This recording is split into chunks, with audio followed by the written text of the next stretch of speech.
بسم اللہ الرحمن الرحیم۔ السلام علیکم ورحمۃ اللہ وبرکاتہ۔ عزیز طلبہ و طالبات، ہم کتاب دروس البلاغہ سے علم معانی کا بیان پڑھ رہے تھے۔ علم معانی کے شروع میں آپ نے پڑھا تھا کہ علم معانی 8 ابواب اور ایک خاتمے پر مشتمل ہے۔ ان 8 ابوابوں میں سے 4 باب الحمدللہ ہم نے بالتفصیل پڑھ لیے ہیں۔ پہلا باب تھا الباب الاول فی الخبر والانشاء، دوسرا باب الباب الثانی فی الذکر والحذف، تیسرا باب الباب الثالث فی التقدیم والتاخیر، چوتھا باب الباب الرابع فی التعریف والتنکیر، جو کل ہی ہم نے مکمل پڑھ لیا ہے۔ مجھے امید ہے کہ چاروں باب آپ نے اچھی طریقے سے یاد کیے ہوں گے اور ان کو سمجھا بھی ہوگا آپ نے۔ آج جو ہم باب پڑھنے جا رہے ہیں، الباب الخامس فی الاطلاق والتقیید، 5واں باب اطلاق اور تقیید کے بیان میں۔ یہ سبق قدر آسان ہے پچھلے سبقوں کے۔ آسان اس لیے ہے کہ اصول الشاشی میں آپ نے مطلق اور مقید کی تعریف اور اس کا حکم تفصیل کے ساتھ پڑھ لیا ہے۔ آپ نے وہاں پچھلے سال پڑھا تھا کہ مطلق وہ لفظ ہے جو ذات پر بلا لحاظ اوصاف دلالت کرے، یعنی اس کے ساتھ صفت، شرط، زمان اور عدد کا اتصال نہ ہو، بلا لحاظ اوصاف۔ اور مقید وہ لفظ ہے جو ذات مع الوصف پر دلالت کرے، جو ذات پر مع الوصف دلالت کرے، مطلق کے برعکس۔ تو وہاں تفصیل آپ نے پڑھ لی تھی۔ یہاں صاحب کتاب رحمۃ اللہ علیہ فرماتے ہیں کہ جب جملے میں صرف مسند اور مسند الیہ ہو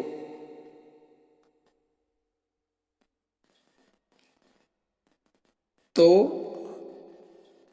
اس جملے پر مطلق کا حکم لگایا جائے گا۔ غور سے سمجھیے، جب جملے میں صرف مسند اور مسند الیہ ہو تو اس جملے کا یا اس جملے پر مطلق کا حکم لگایا جائے گا کہ یہ جملہ مطلق ہے۔ مثلا جاء زید، زید آ گیا، اس میں مسند ہے اور مسند الیہ ہے۔ جاء فعل یہ مسند ہے اور زید جو فاعل بن رہا ہے یہ مسند الیہ ہے۔ تو جب آپ کی عبارت میں، کلام میں، جملے میں صرف مسند اور مسند الیہ ہو تو اس پر مطلق کا حکم لگے گا۔ آپ کہیں گے کہ یہ مطلق ہے۔ کیا ہے یہ؟ مطلق۔ لیکن جب مسند اور مسند الیہ کے ساتھ کچھ زیادتی کی جائے، چاہے اس کا تعلق دونوں سے ہو، یعنی مسند سے بھی اور مسند الیہ سے، یا ایک سے ہو، مسند سے ہو یا مسند الیہ سے ہو، تو اس وقت اس جملے کا حکم مقید کا ہوگا، یعنی آپ کہیں گے کہ جملہ مقید ہے، جملہ مقید ہے۔ پھر سمجھیے، جب عبارت میں صرف مسند اور مسند الیہ ہو تو حکم مطلق کا لگے گا، لیکن جب جملے میں مسند اور مسند الیہ کے علاوہ بھی کوئی چیز ہو جس کا تعلق دونوں سے ہو، یعنی مسند اور مسند الیہ دونوں سے ہو، یا صرف مسند یا مسند الیہ سے ہو، تو اس وقت حکم مقید کا لگے گا، یعنی جملہ یہ مقید ہے یا عبارت یہ مقید ہے۔ تو میں نے تعریف آپ کے سامنے بتا دی۔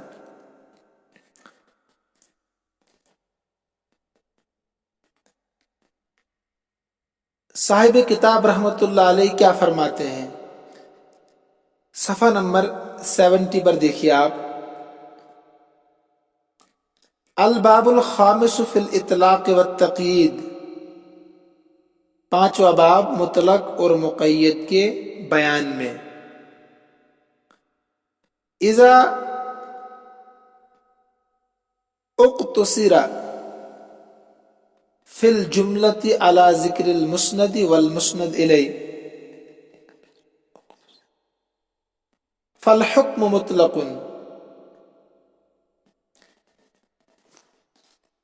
جب اکتفا کیا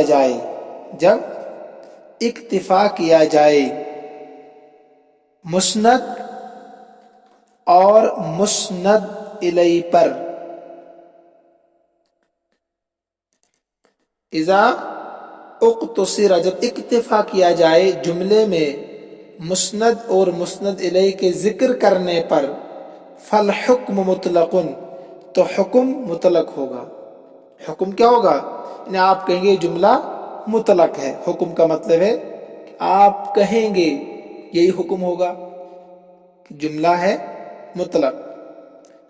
وَإِذَا زِيدَ عَلَيْهِمَا، اور جب زیادتی کی جائے، زیدہ مجہول ہے، جب زیادتی کی جائے علیہما ان دونوں پر، یعنی مسند اور مسند الیہ دونوں پر، شیئن کسی چیز کے ذریعے سے، یا زیادہ کیا جائے ان دونوں پر کسی چیز کو، مما یتعلق بہما جس کا تعلق بہما ان دونوں سے ہو، مسند سے بھی ہو اور مسند الیہ سے بھی ہو، او باحدہما یا ان دونوں میں سے ایک کے ساتھ ہو، فالحکم مقید تو حکم مقید ہوگا۔ آپ کہیں گے کہ یہ جملہ مقید ہے، اسی کا نام ہے حکم مقید ہوگا، جو میں نے آپ کو سمجھا دیا۔ والاطلاق یکون، اس کا ترجمہ ہے اور حکم مطلق اس جگہ ہوتا ہے۔ والاطلاق یکون کا ترجمہ ہے اور حکم مطلق اس جگہ ہوتا ہے، حیث لا یتعلق الغرض بتقیید الحکم بوجہ من الوجوہ، جہاں کسی بھی طریقے سے،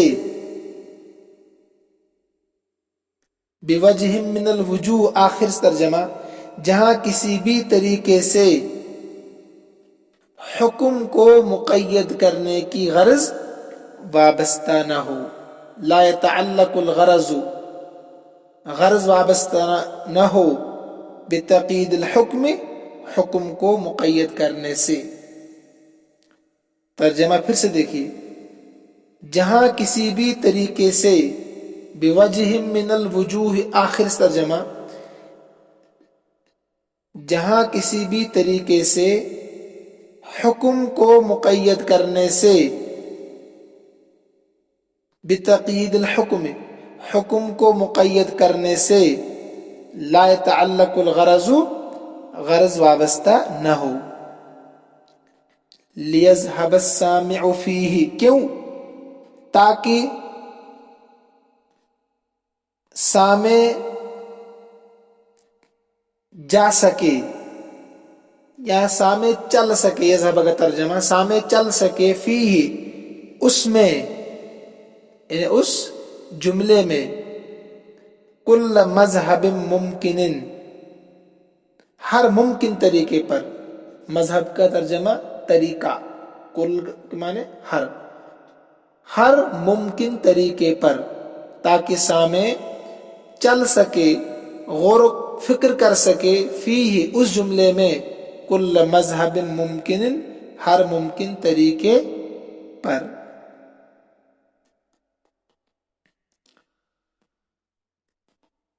یہ تو مطلق کے بارے میں بتایا۔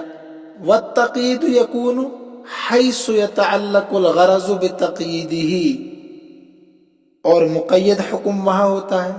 والتقیید یکون، اور مقید حکم وہاں ہوتا ہے، حیث یتعلق الغرض بتقییدہ، جہاں خاص قید کے ساتھ کوئی غرض متعلق ہو۔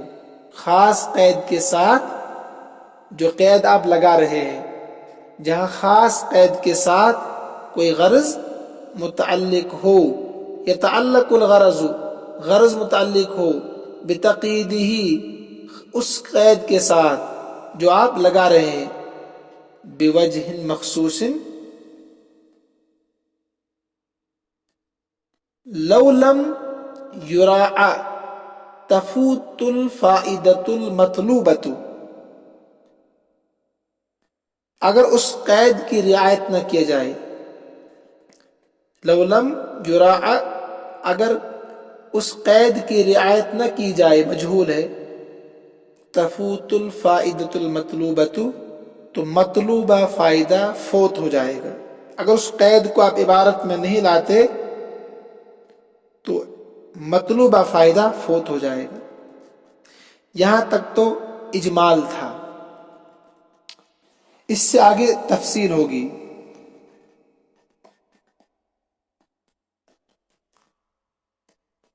اب جو قیودات عبارت میں آپ لائیں گے، انہیں مطلق کو آپ نے سمجھا کہ جہاں صرف مسند ہو اور مسند الیہ ہو، جاء زید، اکل زید، ذهب زید، قرأ زید، کتب زید، یہ سب مطلق ہے جس میں صرف مسند ہے اور مسند الیہ ہے۔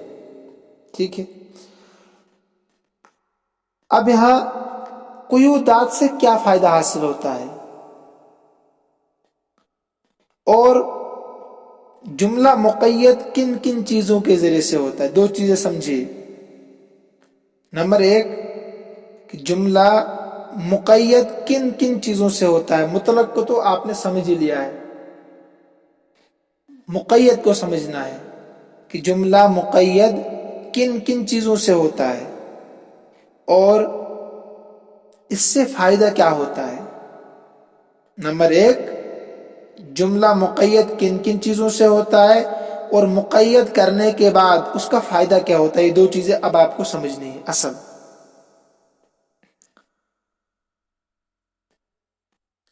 اوپر انہوں نے بتایا صاحب کتاب نے کہ مطلق کو اس لیے لایا جاتا ہے تاکہ سننے والا جو بھی چاہے وہ سمجھ لے۔ مثلا جب آپ نے کہا جا زید، زید آ گیا،